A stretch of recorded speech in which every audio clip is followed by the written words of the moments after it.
Perhaps you've had the experience of going in to trade in a car, and you take in your car, it's maybe 6 years old. It's got 150,000 miles on it. So the dealer says, well, let's see what we can do for you. And they walk you around and say, well, here's a car over here. It's 10 years old, and it's got 200,000 miles on it. Well, what do you think? Maybe something else. Okay, here's one that's 15 years old. It's got 250,000 miles on it, and the bumper's fallen off. How about that one? You say, no, I was thinking about trading up, not down. When it comes to following Jesus, it's a question that we have. Are we trading up, or are we trading down? Are we getting a better deal, or something less? We want to look at that in the coming weeks as just this idea of when we follow God, are we trading up? And what do we receive? What are we gaining as we go through this?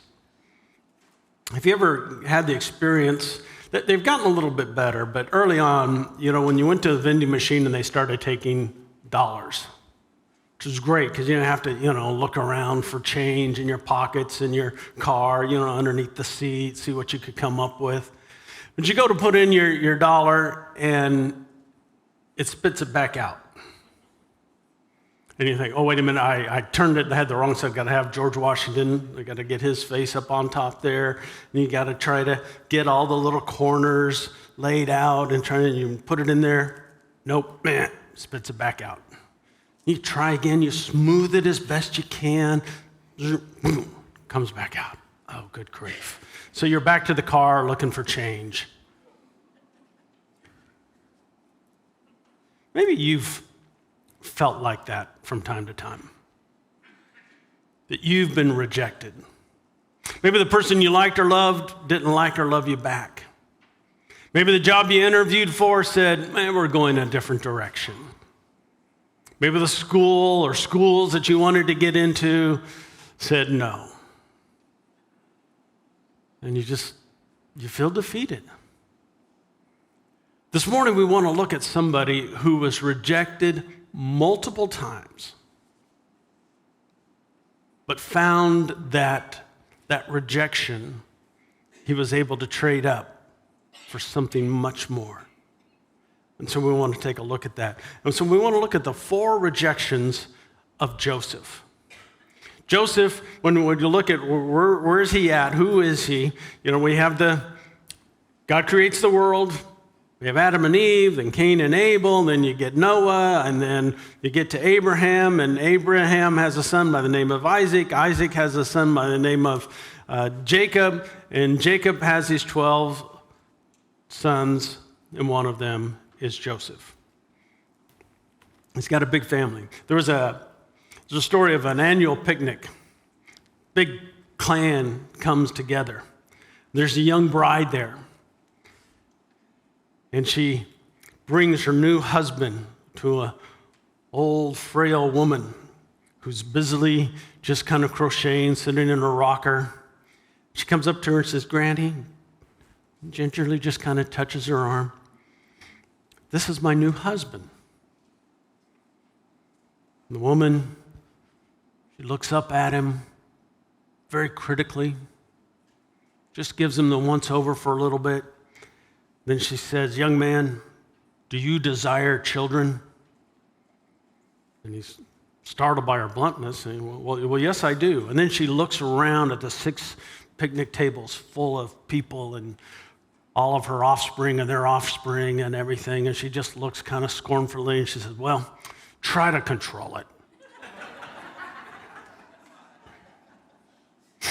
God designed the family to be this place that should be life-giving, should be nurturing, should be something that brings you joy. But all too often people find that family can be a place of pain and even rejection.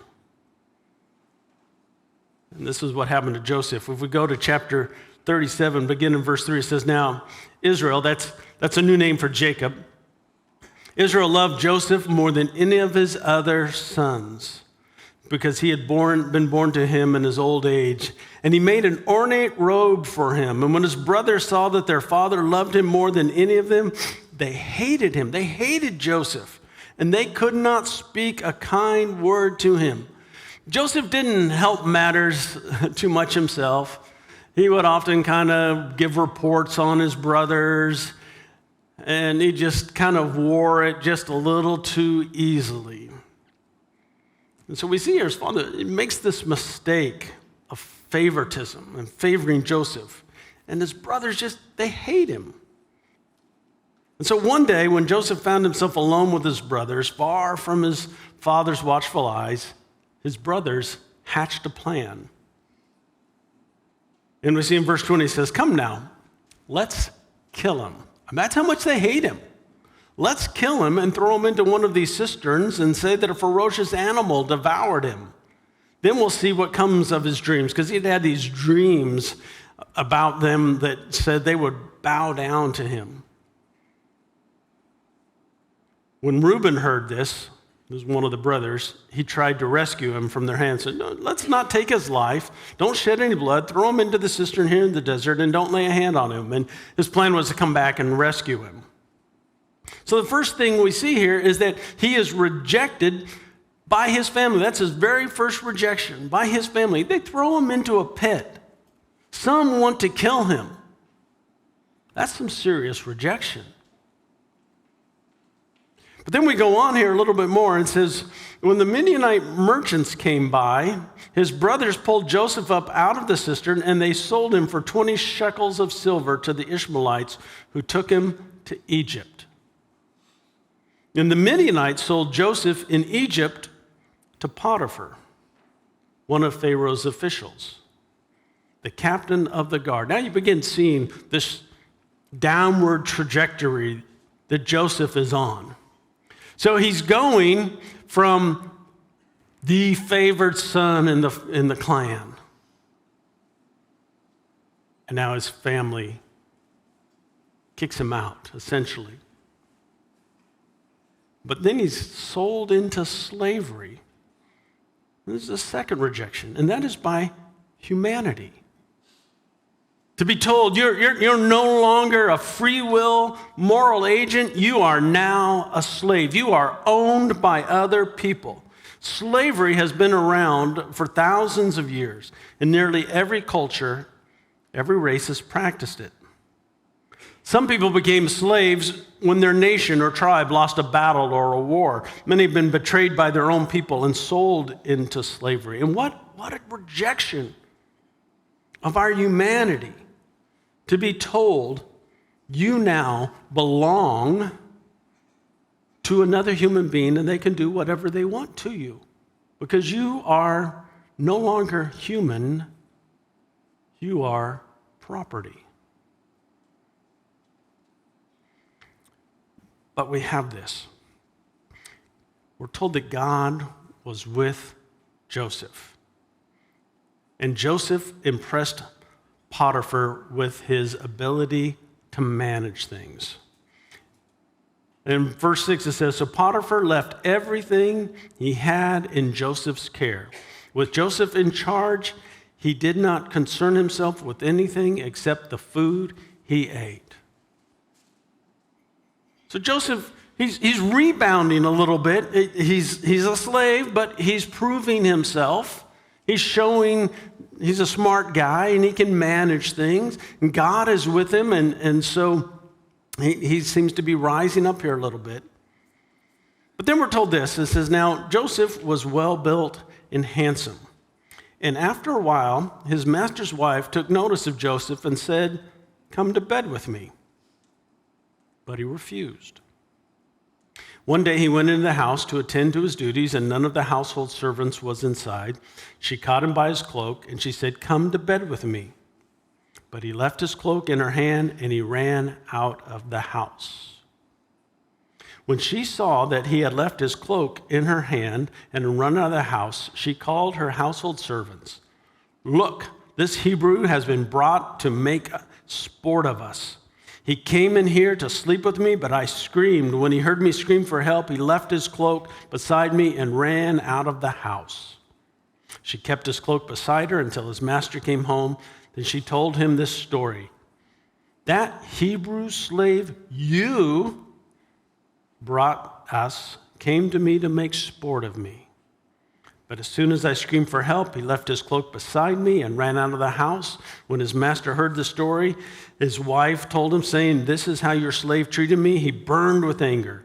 And Joseph's master took him and put him in prison, the place where the king's prisoners were confined.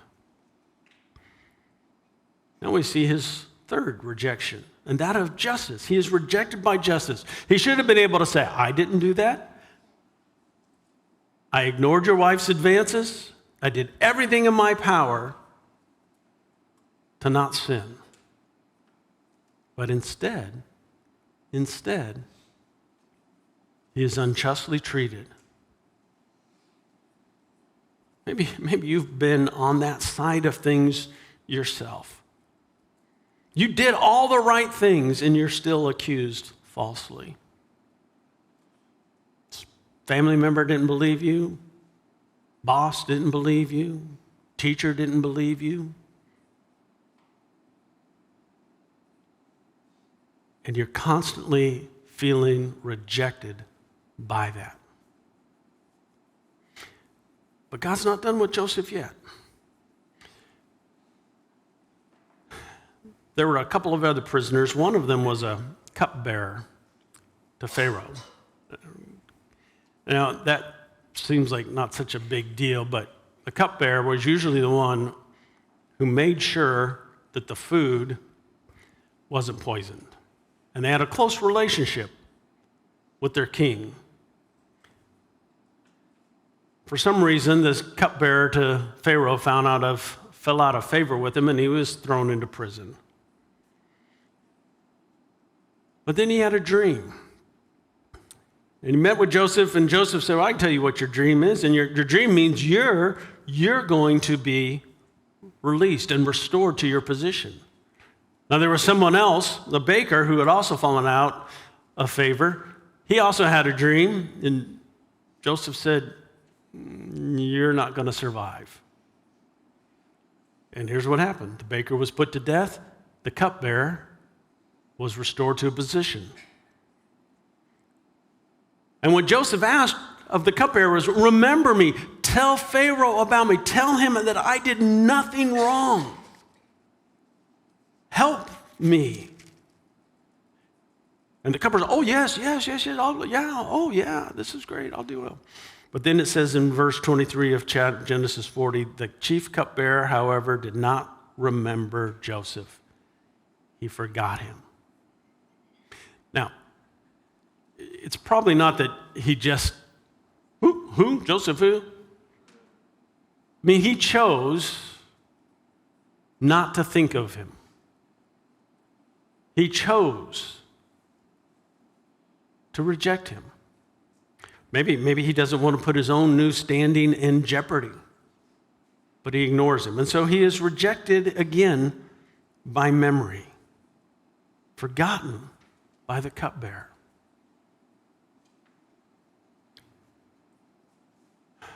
Is there much worse of a pain than to be forgotten? You wake up, it's your birthday. You go to Facebook to look for the posts about you. No one's saying a thing. Your family doesn't say anything at all to you.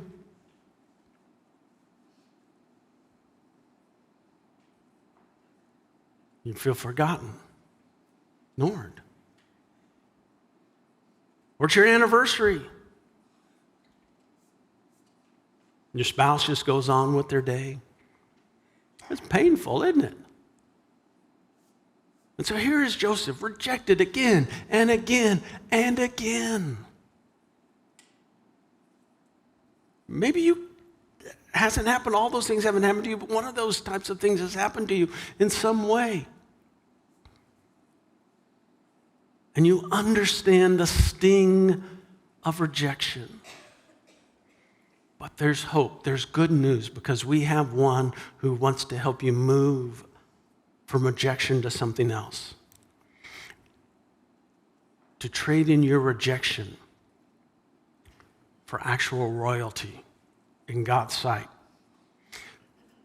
We're told this: the Lord was with Joseph, and he prospered.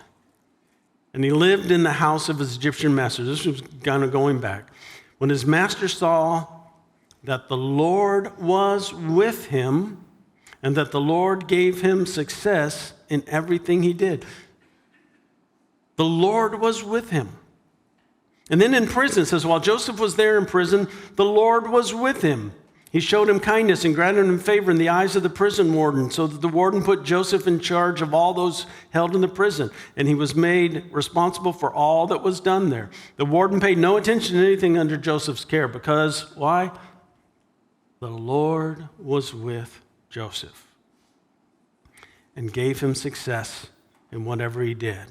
And then we'll see this a little bit later here. So Pharaoh asked them, can we find anyone like this man, one in whom is the Spirit of God? What do you need to do to get this trading up? First, trust that God is with you. If your hope is in Jesus, if you had said, I'm following him, I have to learn to trust that God is with you. Whatever you might be facing. Notice, here's what we do. We say, I'm in a bad situation. God must have forgotten me. God has abandoned me. But here is Joseph experiencing all these rejections by human beings. And what are we told? God is with him.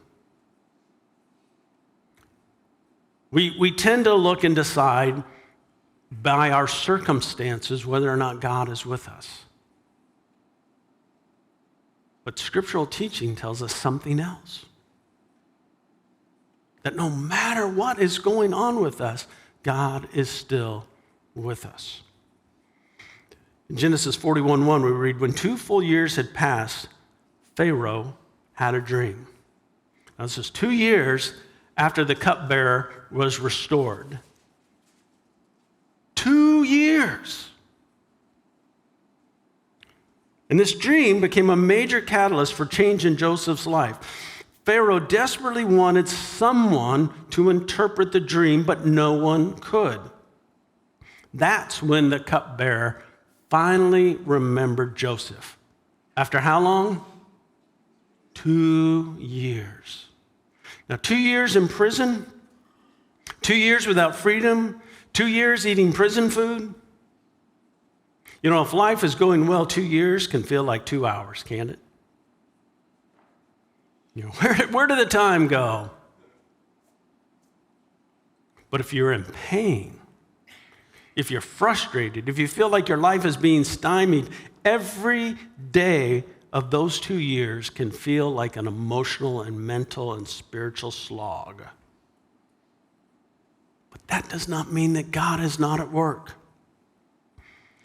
And we see God's working begin to reveal itself. And so Joseph interpreted Pharaoh's dreams as a warning that there would be 7 years of plentiful harvests, abundant, followed by 7 years of famine.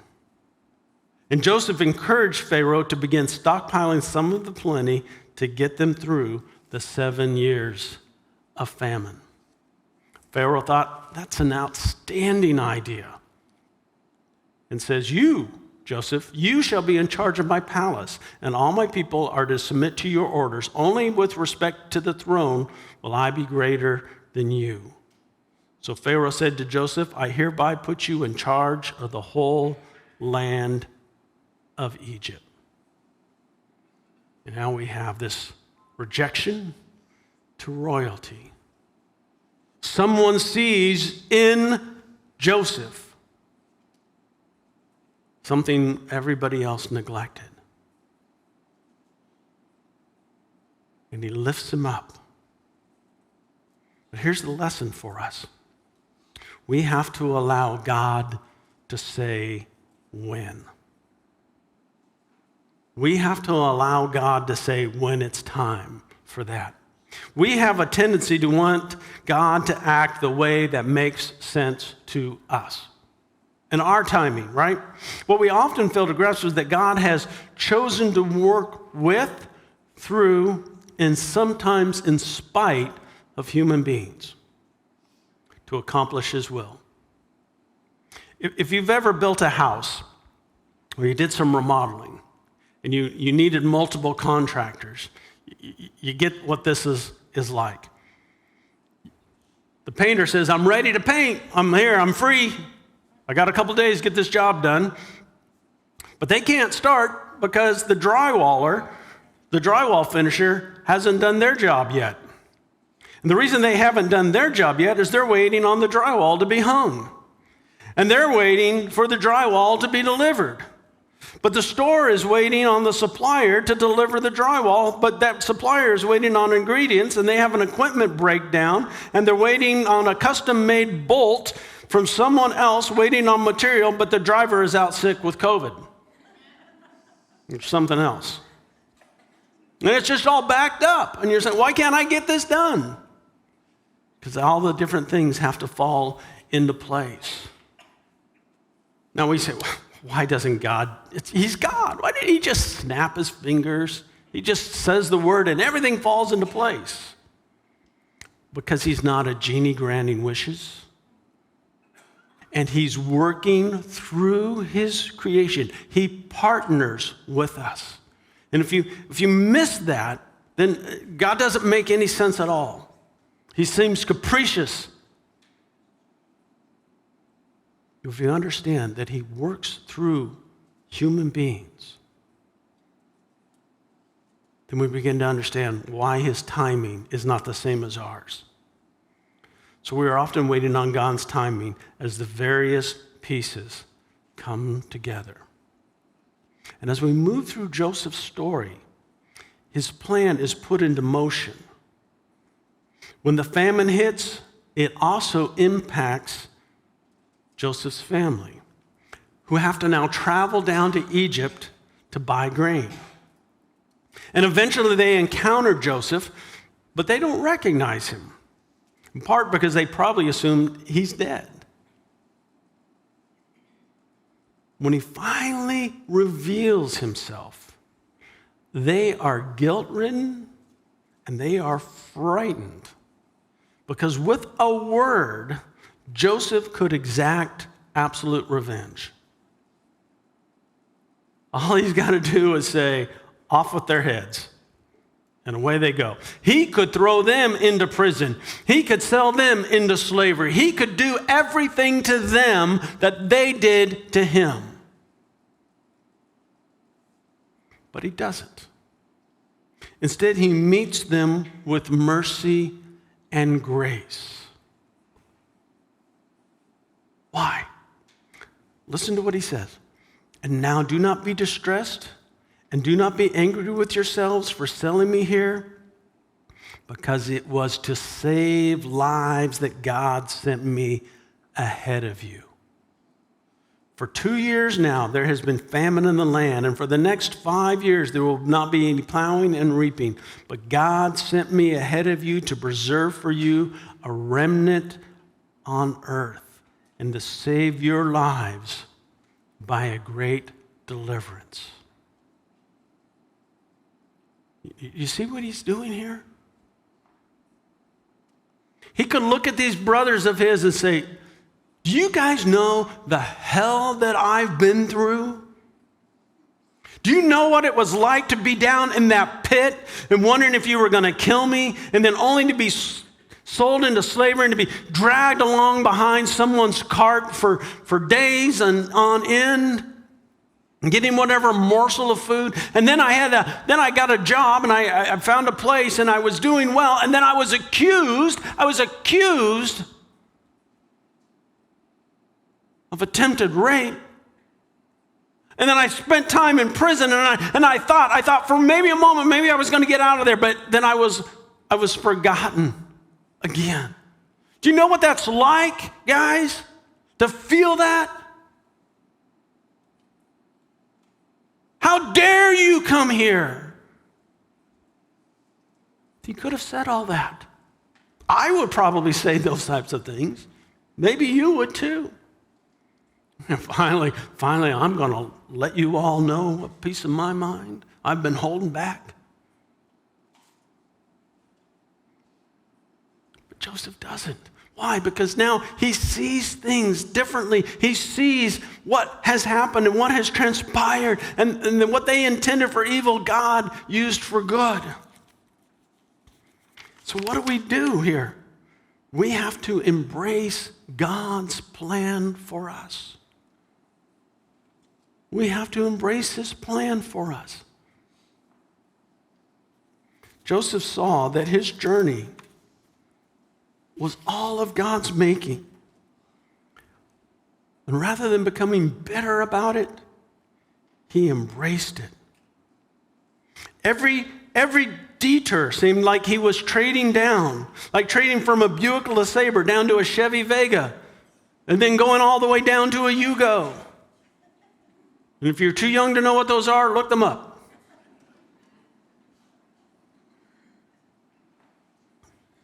But in the end, he traded it up beyond what he could begin to imagine. But he did actually imagine it a bit. Let me take you back to early on in Joseph's life. It says Joseph had a dream. And when he told it to his brothers, they hated him all the more. He said to them, listen to this dream I had. We were binding sheaves of grain out in the field when suddenly my sheaf rose and stood upright, while your sheaves gathered around mine and bowed down to it. Everybody knew what it meant. His brother said to him, do you intend to reign over us? Will you actually rule us? Then he had another dream, and he told it to his brothers. Listen, he said, I had another dream, and this time the sun, the moon, and the 11 stars were bowing down to me. Well, who are the sun and the moon? Well, that's his dad and mom. And when he told his father as well, his brothers, his father rebuked him and said, what is this dream you had? Will your mother and I and your brothers actually come and bow down to the ground before you? Yes. Yes, they would.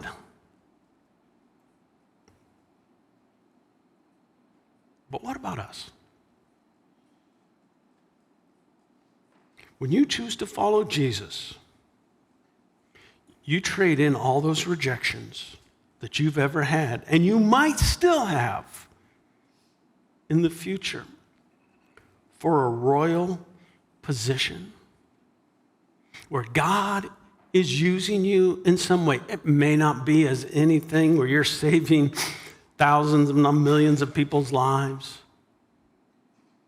but you may be making the difference in someone's life.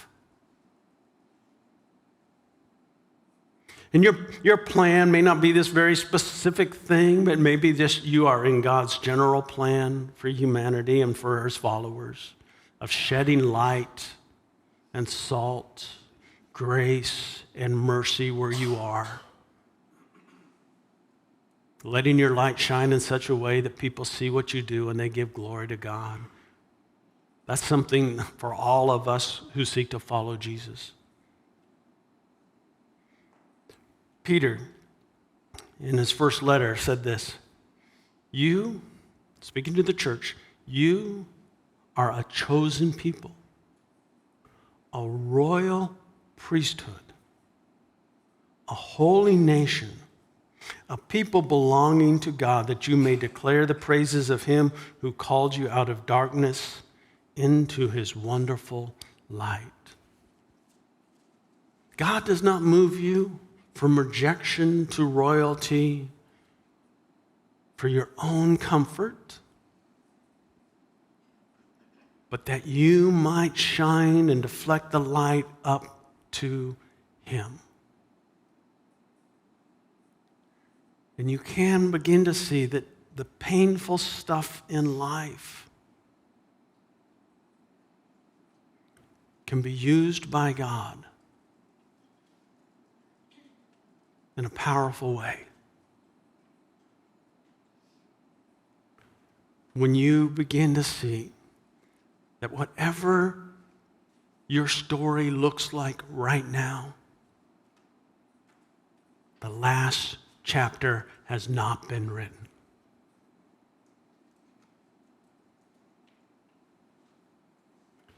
That God is moved. But we can go all the way to the end of the book And we can see that if our hope is in him, every tear is wiped away. No more mourning, no more death. He makes everything right and good again. Whatever the best you could achieve in this life will pale by comparison to what God wants to give you.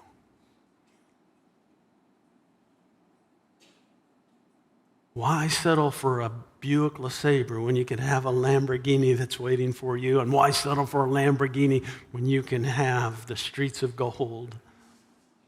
When you can have eternity? Where God himself is the light of the sun in your life.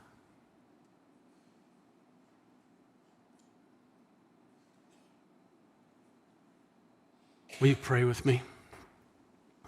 Father, right now we come to you when we are thankful that you want to help us trade up. You want to help us move from mud pies that we might be making in the dirt to a gourmet meal. You want to help us move from whatever we think this life might really want to give us, fame, prosperity.